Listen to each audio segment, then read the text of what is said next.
Hi everyone! Welcome back to our channel. My name is Pastor Joshua. and Sister Jen, and today we're excited to share something very close to our hearts. 7 timeless tips for a stronger relationship and marriage. So kung kayo ay in a relationship, engaged, or already married, this video is for you. Tip number 1. Keep God at the center of your relationship. So, hindi lang siya dapat third wheel. Siya dapat ang foundation ng inyong relationship. Because God is the author of marriage, dapat lang na siya ang sentro at na siya ang nasa gitna. Sabi nga sa talata sa Ecclesiastes 4:12, sabi doon, a cord of 3 strands is not easily broken. So, ibig sabihin, dapat kasama si Lord sa every decision, every conflict, and every joy. So, anong pwedeng gawin? Mag-pray kayo together, attend kayo ng church together, and grow in the Word together. When you put God first, surely may challenge man ang pag-aasawa, pero kayo ay tatatag. Yes. So, kung hanap nyo ba is relationship goals, start with spiritual goals. Tip number 2, communicate with grace and honesty. So, hindi pwedeng puro ganito lang sasabihin mo sa partner mo, okay lang ako. Okay lang talaga ako. So, dapat be open, pero be kind. Huwag lang basta totoo, dapat may respeto. Yes, dahil ang sabi ng Bible, open rebuke is better than secret love. Let's exercise grace and the same time truth. Dapat it's go hand in hand, and at the same time, lagi nating tandaan para meron tayong room for understanding. Grace and love must go hand in hand. Yes, so sabi nga sa Ephesians 4:29, do not let any unwholesome talk come out of your mouths, but only what is helpful for building others up. Kaya kailangan nagiging maingat talaga din tayo sa mga salitang sinasabi natin sa ating mga partners. Sabi nga, Pastor, don't talk to win, talk to understand. Yeah, I agree. You agree? Kasi sabi nga, lagi mo sinasabi sa akin, di ba? Kapag meron tayong mga concerns, hindi tayo magkaaway, di ba? Magkakampi tayo at mag-asawa tayo. Yes, and lagi mo sinasabi na hindi mo ko ina-attack as a person. Yeah. Ina-attack mo is yung action, Yes. tama ba? Yung problem mismo. Yung concern. Yeah. Communication is the key. Talk with each other. Napakahalaga po nun. Exercise, honesty, and grace.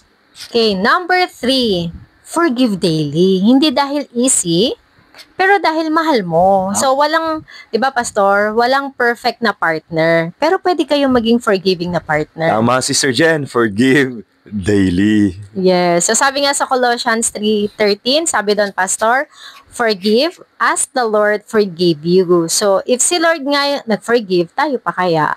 Nalala ko ang sabi ng isang kilalang lingkod ng Diyos, ni Pastor Billy Graham. Sila mag-asawa.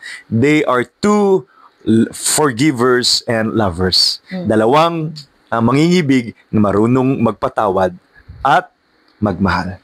Tip number 4, prioritize time together. Kahit 15 minutes, 10 minutes lang, basta dapat intentional. So, ano yung pwede natin gawin? Kunwari, kung kayo magkasama, put down the phone, turn off the Netflix, Yes. mag-usap kayo, kumain kayo ng magkasabay, maglakad kayo, mag-usap. Sabi nga, di ba, Pastor, relationship grows not by chance, but by shared time and presence. Yes, I agree. You need to be intentional. Kung mahal mo, bibigyan mo ng panahon. Yes, love is time. Tip number 5, serve one another. So, marriage is not 50-50. It's 100 over 100. Yeah. So, ask this daily. Tanong mo to every day. How can I love better today? So, small acts, big impact. Sabi nga, Pastor, no, sa Philippians 2, verses 3-4, it reminds us, do nothing out of selfish ambition, but value others above yourselves. Yeah.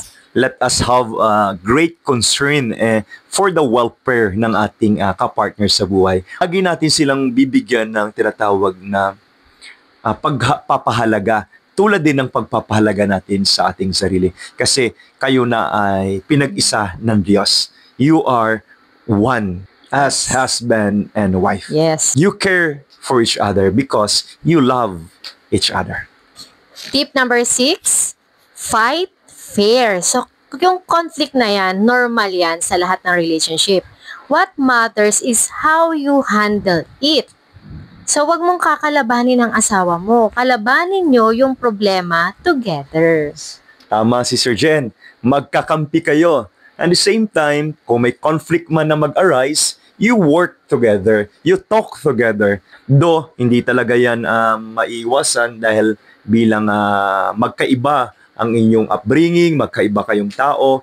Pero at the end of the day, you can work it out. You are in a working progress. Lagi lang mag-uusap. Yes. And always go back sa disenyo ng Diyos na kayo ay pinagsama ng Panginoon sa hirap at ginawa. Yes. And dapat no shouting, no blaming. So, take a break kung kailangan. Sabi nga, disagree with love, not with war. Yeah. Pwede kayong magkaroon ng conflict of ideas and opinions, but at the end of the day, you have one purpose. Kaya pag-usapan ninyo yung strength at weakness ng bawat isa. Lagi niyong tatandaan at the back of your mind, magkakampi kayo, mag-asawa kayo. Tama. You do not compete each other, but you complete each other. Yes, right. Pero at the end of the day, God completes you. Tama. Okay, last tip. Keep the romance alive. So, love is not just a feeling, it's a choice. So, maging malambing tayo sa mga partner natin. Send sweet messages. Very consistent si Pastor John. Celebrate small wins. Kahit magkaanak na kayo, huwag niyong kalimutang maging lovers. So, keep the spark alive by loving intentionally. Yes. Small gestures matters. Napakalaga po yan, especially sa wife ko, Sister Jen. Magkakaiba ang ating love languages.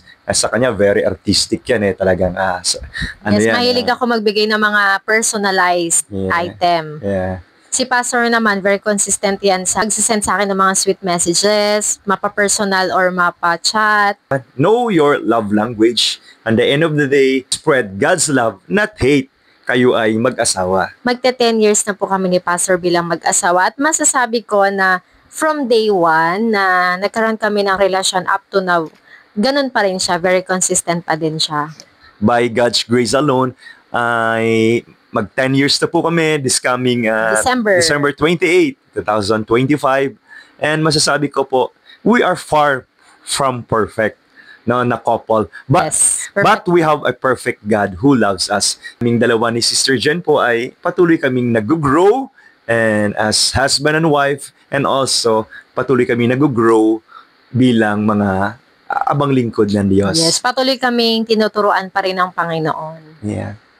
Let us grow together. Yes. Ang lagi ko nga pong sinasabi kay Sister Jen nung kami kinasal, let us pray and work together to become a healthy couple so that we can inspire others. So ayan, 7 tips na tested and rooted sa salita ng Diyos. So alin sa tips na to ang pinaka-tumatak sa'yo? I-comment mo na yan sa video na to. No, marami pang mga tips na pwede kaming ibigay, pero doon muna tayo sa 7. And always remember, God must be the center of your relationship. Yes, and if this video helped you, don't forget to like, share, and subscribe for more content about faith, love, and life. And always remember, a lasting relationship is built with God, grace, and grit. See you po sa aming next video. God bless! God bless everyone!